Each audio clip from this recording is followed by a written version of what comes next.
In autumn 2014, Nidderdale Area of Outstanding Natural Beauty, Leeds Museums and Galleries and partners brought together 120 children from 4 primary schools in Nidderdale, AONB and Leeds to remember the Leeds Pals. The schools worked in pairs and visited Masham and Leeds to find out how the Leeds Pals were recruited and trained, what happened to them after the First World War and how they are remembered now.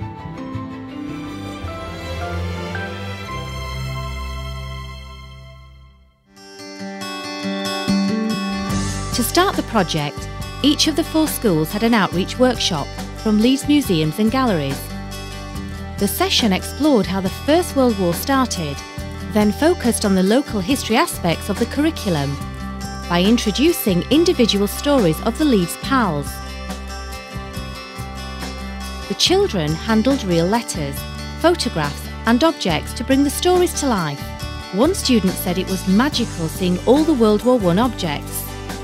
The teachers said that working closely with the objects stimulated discussions, sparked questions and developed thinking skills.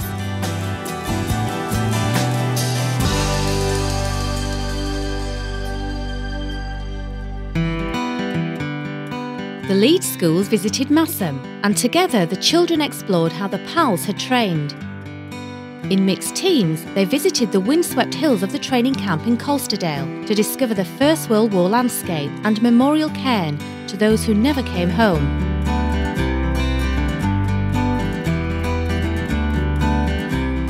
Back in Masham, the children handled recent finds discovered as part of the University of York's archaeological dig in Colsterdale, making history practical and meaningful.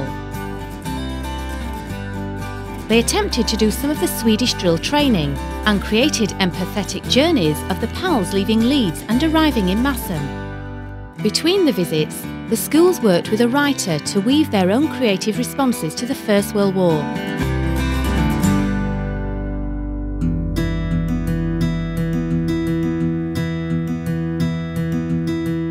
The Masham schools visited Leeds, and again the children worked alongside each other, this time to explore the concept of coming home and public and private remembrance. Working together encouraged the students to gain a wide cultural experience and develop self-confidence, peer mentoring and teamwork skills. At the Leeds Discovery Museum, the children found out what happened to individual Pals and their families after the war through further object handling.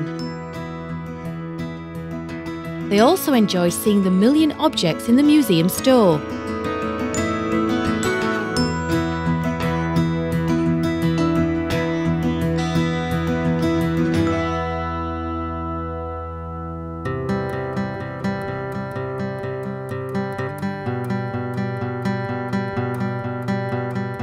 At Leeds Minster, the children experienced the church filled with organ music from the war period and looked at some of the personal brass plaques, there both for remembrance and as thanksgiving for the living. One of the students discovered a great-grandfather on a memorial that they didn't realise was there. The day ended at Holbeck Cemetery, where the children met a Barnbow munitions lass in Rowell from Leeds City Council Parks and Countryside team. She talked about the effects of the war on the women and the children at home, bringing an enormous world stage to a local level.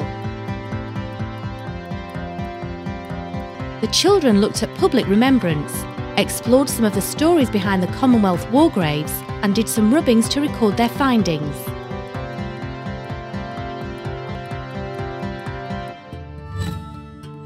Following their experiences, the schools have used the project as a springboard for further cross-curricular work in the classroom.